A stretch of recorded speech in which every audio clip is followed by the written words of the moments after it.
Баршаңызға қайырлы күн достар, менің каналыма қош келдіңіздер. Бүгін мен сіздерге тартылған еттен дәл осындай кебаптар дайындауды үйрететін боламын. Өте қарапайым және тез дайын болады. Міндетті түрде видеоны соңына дейін қарауыңызды өтінемін. Бізге қажет болады тартылған ет, пияз, сухари, жұмыртқа, сарымсақ, тұз және қара бұрыш, зира керек болады. Енді пиязымызды мен өткіштен өткізіп суын сығып алдым. Сарымсақты да өткіштен өткізіп алдым. Сухаримізді саламыз, тұз, зира, қара бұрыш және жұмыртқаларымызды салып, жақсылап араластыратын боламыз. Қолымызбен жақсылап араластырып алатын боламыз. Бір-біріне жабысып, формасын ұстайтындай дәрежеге жеткенге дейін.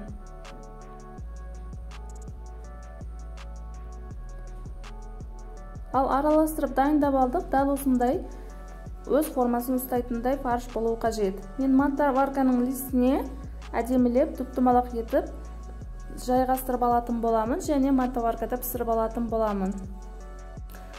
Фаршымызды қолымызға алып, жақсылап дәл осы видеода көрсетілгендей етіп сығып алып, кейін артынан барып домалақтау етіп жасаймыз. Өйткені осылай істемесек, пісіріп жатқан кезде біздің домалақ фарштарымыз жарылып кетуі мүмкін, сондықтан да қолымызбен жақсылап сығып барып жасауымыз қажет.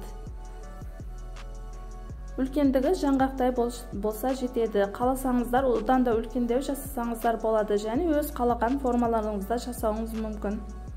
Ал мен дайындап алдым, енді мантоваркада 20 минут пісіріп аламын. Қайнап тұрған суға салып, 20 минут пісіретін боламыз.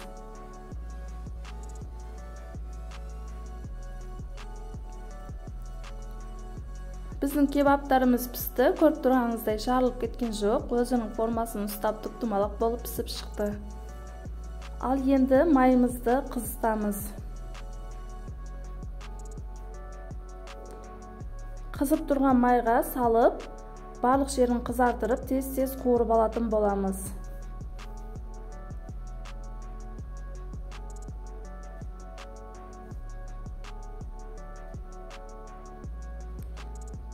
Піскен кебаптарымызды қағаз сүлгінің үстіне аламыз.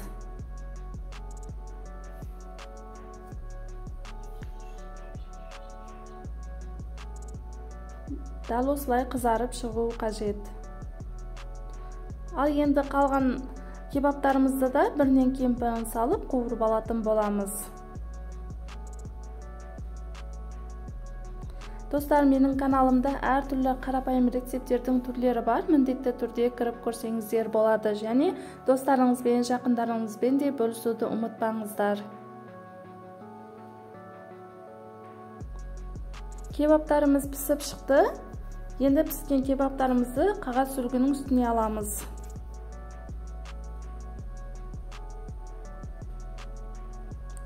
Дәл осындай түстері әдемі болып, қызғылт болып пісіп шығады.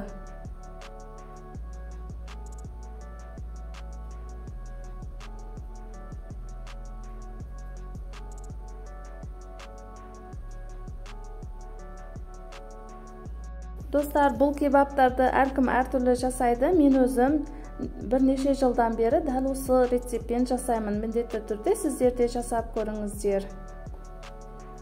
Біздің кебаптарымыз пісіп шықты. Дәл осындай доп-домалақ әдемі түстерде қызғылт болып шығады. Және бізге осындай шпажкелер қажет болады. Және қызана қияр қажет болады.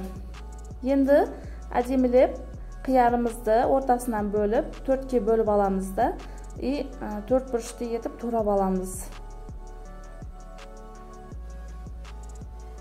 Қызанағымызды да дәл осындай төрт бұрышты етіп турап алатын боламыз.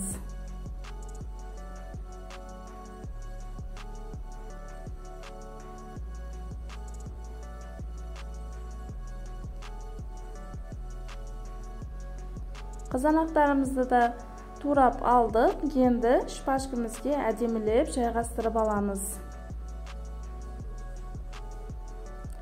Бірінші кебабымызды артынан қиярымызды саламыз және тағы кебабымызды қойып және қызанақ кебаб етіп дәл осындай жасап аламыз.